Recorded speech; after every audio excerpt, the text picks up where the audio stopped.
السلام عليكم ورحمة الله تعالى وبركاته. محمد رغيث الجين بصفتي أحد الشعراء ورايص جمعية المناهل الجهوية للتراث والأدب الحساني. الله نقول عن الطريق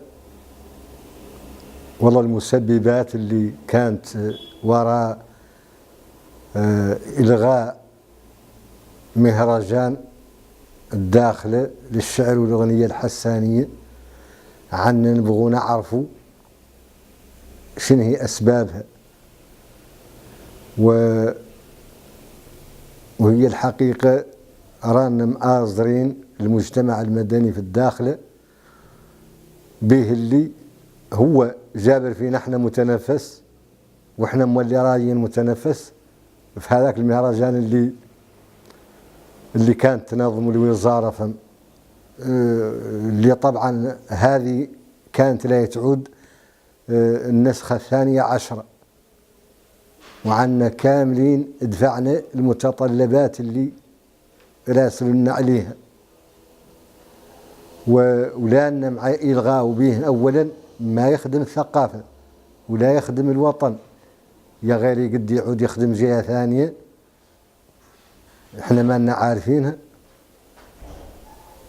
ونبغوا هي الحقيقة المبرر نجبره.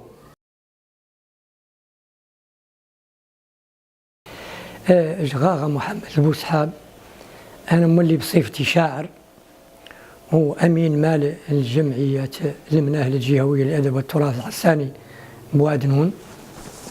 تفاجئت بذا الإلغاء اللي طرأ المهرجان الشعر والأغنية الحسانية والداخلة اللي كان ينظم على امتداد 11 سنة، فإذا به فجأة يلتغى بدون مبرر ولا سابق انذار، مع العلم عنهم الشعراء والموسيقيين توصلوا ببلاغة الوزارة اللي يحدد شروط المشاركة سواء كانوا شعراء وموسيقيين، وطبعا تقدمت مجموعة من الشعراء ومجموعة من الفرق الموسيقية في انتظار الدعوة للمهرجان اللي كان مخصص له اليوم 8 و9 و20 من ذا الشهر اللي كان موازي العيد الاستقلال.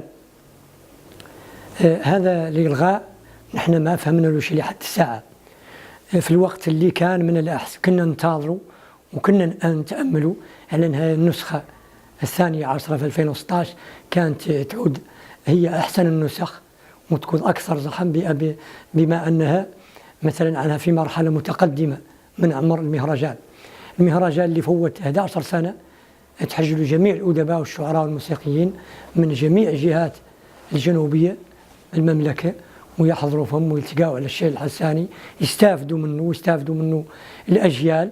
ومن طبيعة الحال مولي على أن بالمناسبة نأيد ونشجع ونشد على أيدي الجمعيات المجتمع المدني والشعراء اللي بجهة وادي الذهب اللي نددوا بذا الإلغاء والأوزين عندهم اللي بهم طبعا كان هو متنفس الوحيد لهذه الثقافة الحسانية اللي طبعا تعيش نوع من التهميش ونوع من الإهمال.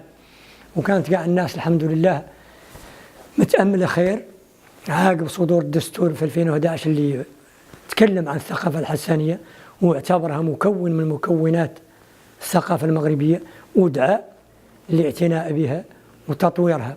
هذا فضلا طبعا عن الخطب الملكية كاملة اللي انقالت عاقب الدستور اللي كان آخرها خطاب الداخلة والعيون زيارة صاحب الجلالة الأخير الخادم الجنوبي اللي لح فعلا ضرورة الاعتناء بالثقافة الحسانية وبالتراث الحساني وإعطاه المكان اللي تلائق به ودمجه في إطار التنمية. فإذا بنا نتفاجأ بإلغاء المهرجان كأنه شيء لم يكن في الوقت. مثلا عن ورك الله كيف رقاش جاله عارج مشكله عطب وقع، هذا الإلغاء نعتبره احنا لأنه مثلا عوضا باش يعالج رقاش مثل كانت مريضة لا قاع زادها مغواس وزادها مرض.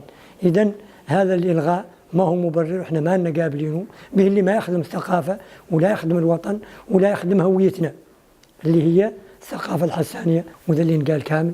يتابع صحراء 360 في اليوتيوب، راهو لا يجبر الجديد في هذا الموضوع.